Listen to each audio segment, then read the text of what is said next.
बच्चों, आज basic knowledge के क्लास में हम लोग पढ़ेंगे मेजरमेंट यानी कि माप। ये क्या होती है ये मैं आगे बताऊंगी। पहले हम लोग मेजरमेंट की स्पेलिंग देख लेते हैं। MEASUREMENT,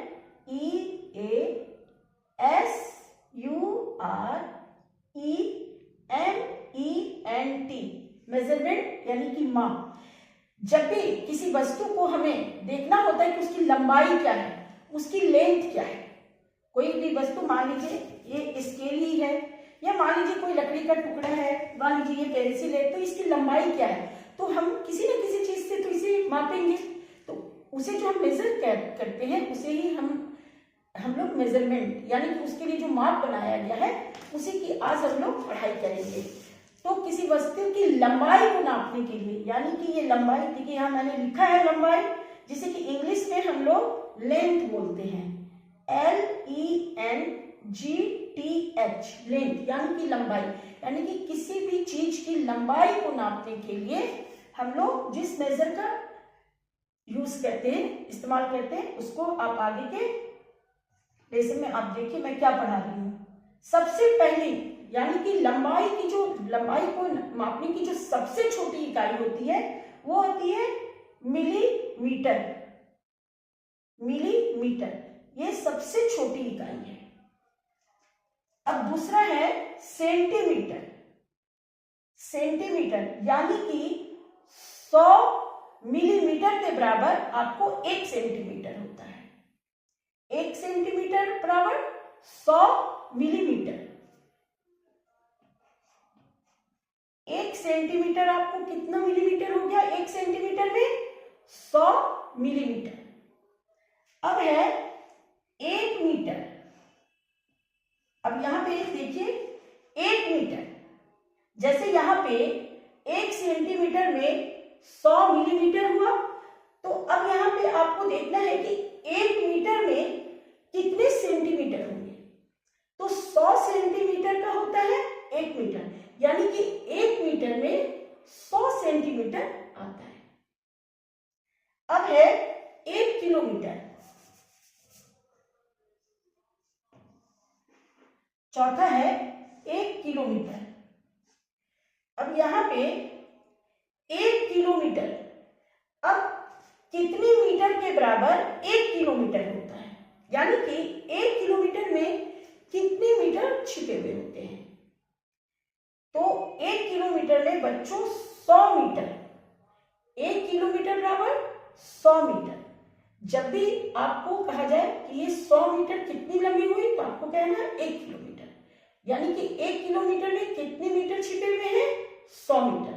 तो इस तरह से आज अभी आपको मैं समझाई लंबाई के बारे में। ये लंबाई की जो 4 इकाई है, मिलीमीटर, सेंटीमीटर, मीटर और किलोमीटर, इसे आपको अच्छे से याद कर लेना है।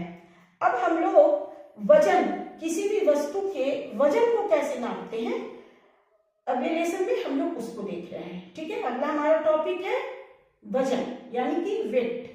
हम लोग पढ़ेंगे वजन के बारे में। वजन यानी कि वेट, जैसा कि मैंने आपको बताया था पहले भी कि वजन किसी भी ठोस वस्तु का, सॉलिड जो वस्तु होता है, उसको नापने के लिए हम लोग वजन से नापते हैं। उसको इंग्लिश में बच्चों वेट कहते हैं, WEIGHT। तो वजन को नापने के लिए कौन से मेजर का यूज किया जाता है, इस्तेमाल किया जाता है, वो अभी आप देखिए। इसकी सबसे पहले जानिए कि वजन की सबसे छोटी इकाई होती है मिलीग्राम। सबसे छोटी इकाई होती है मिलीग्राम। उसके बाद अब है कि 1 ग्राम में, अगर हमें किसी चीज को नापना है ग्राम में, इसके बाद आता है ग्राम। मिलीग्राम सबसे छोटी इकाई है और उसके बाद आता है ग्राम। तो अब किसी भी चीज को ग्राम में अब हमें नापना है, तो 1 ग्राम में कितना मिलीग्राम होता है?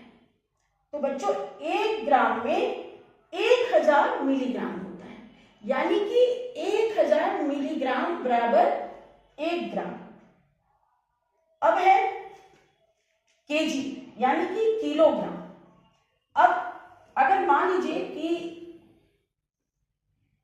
कोई भी वस्तु, कोई भी चीज 1 किलोग्राम है, यानी कि 1 केजी है, तो उसमें कितने ग्राम हुए?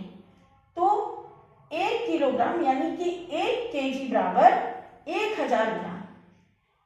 फिर से एक बार देखिएगा बच्चों, मिलीग्राम वजन नापने के लिए जिस इकाई का हम लोग प्रयोग करते हैं, उसकी सबसे छोटी इकाई है वेट को, यानी कि वजन को नापने की मिलीग्राम।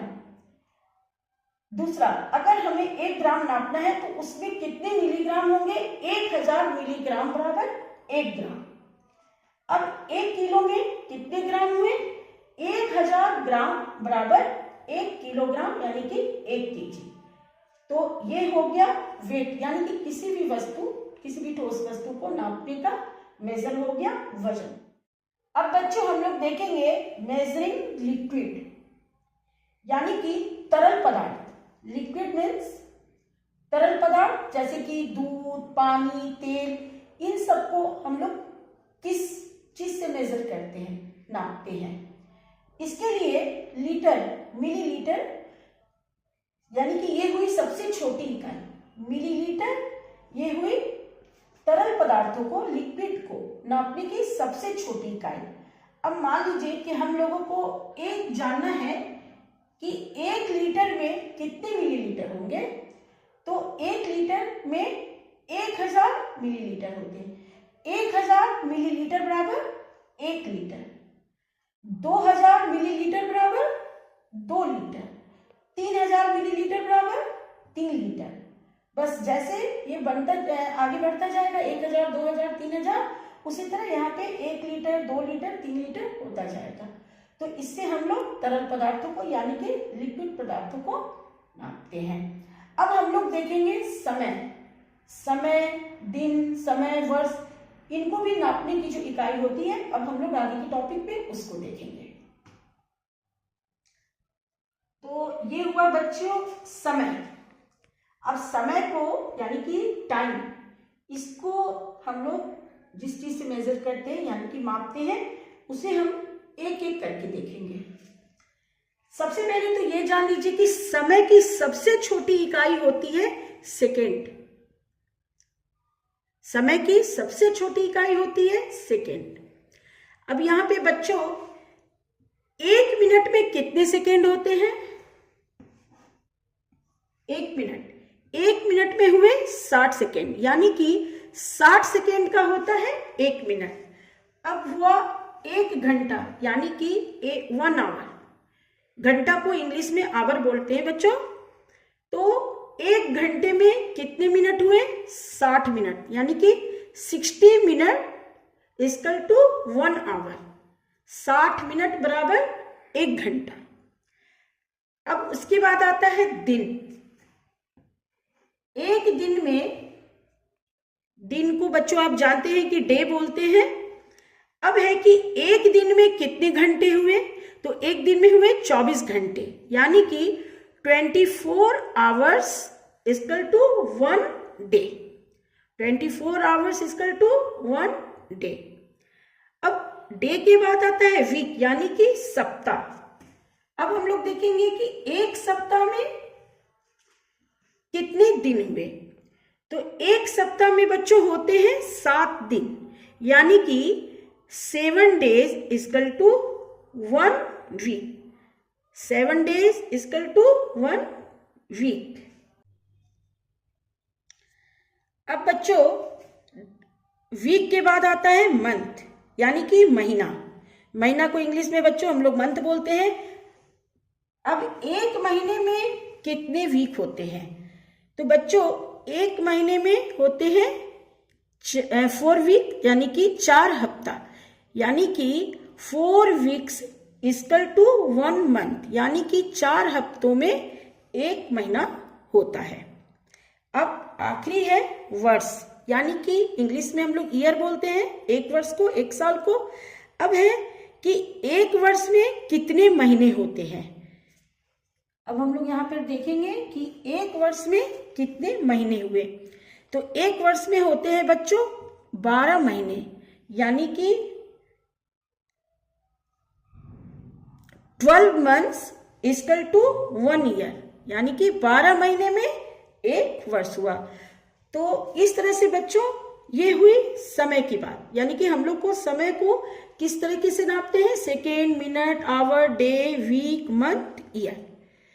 यहाँ पे कुछ और चीजें हैं बच्चों जिसे कि आप समझ सकते हैं। यहाँ पे जैसे कि मैंने आपको बताया कि 1 महीने बराबर यानी कि 4 वीक्स, यानी कि 4 हफ्तों का 1 महीना हुआ। तो हम यहाँ पे ये भी कह सकते हैं कि 30 दिन का 1 महीना हुआ।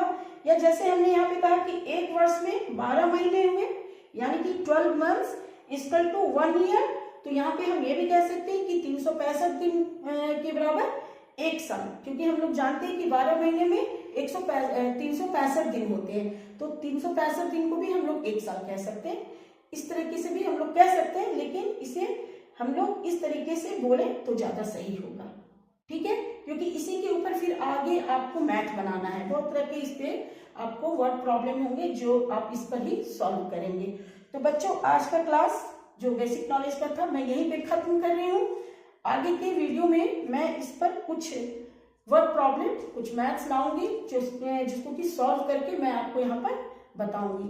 तो आज का क्लास खत्म करती हूँ, अगली क्लास में फिर मिलूंगी बच्चों, तब तक के लिए बाय बाय।